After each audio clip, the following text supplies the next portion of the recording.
The dyslexic mother and her two daughters. In a quiet town stood a small yellow house with a bright blue door. Inside lived Maria, a hardworking mother, and her two daughters, Ava and Lily. All three of them were dyslexic. Maria knew what it felt like to struggle in school.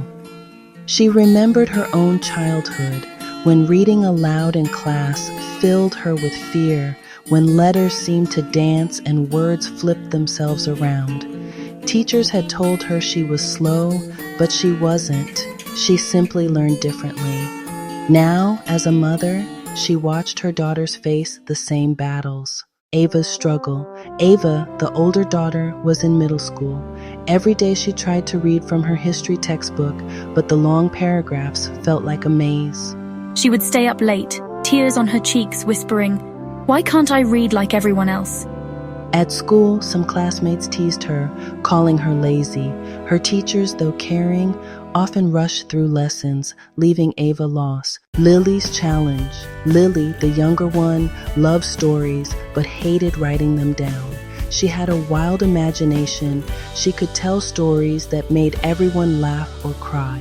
But when she picked up a pencil, her words came out backwards, messy, and misunderstood. She often hid her notebook, embarrassed by the red marks covering her spelling mistakes.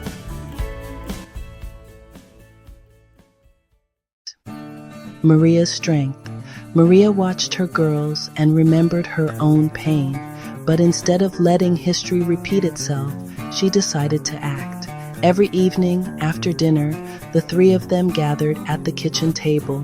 Instead of forcing themselves to read from heavy textbooks, Maria encouraged them to learn differently. They listened to audiobooks together. They acted out chapters like plays.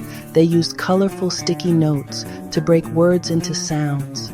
They celebrated progress, no matter how small. Being dyslexic doesn't mean you're broken. It means your brain is wired for creativity, problem solving, and seeing the world in ways others can't.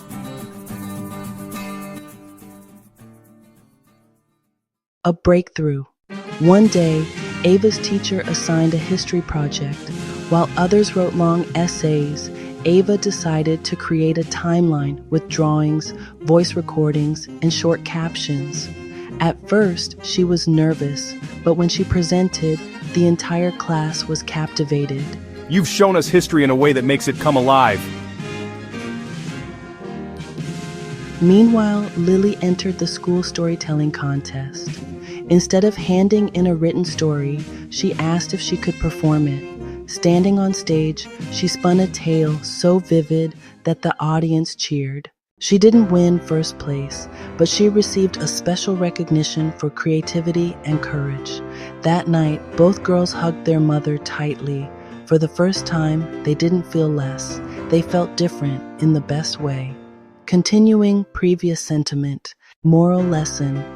The story of Maria, Ava, and Lily reminds us that struggles in school don't define intelligence or worth.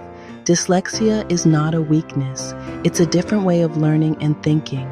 With love, creativity, and perseverance, challenges can become strengths. Morale. Our differences are not barriers, but bridges to new ways of understanding the world. What makes us different makes us powerful.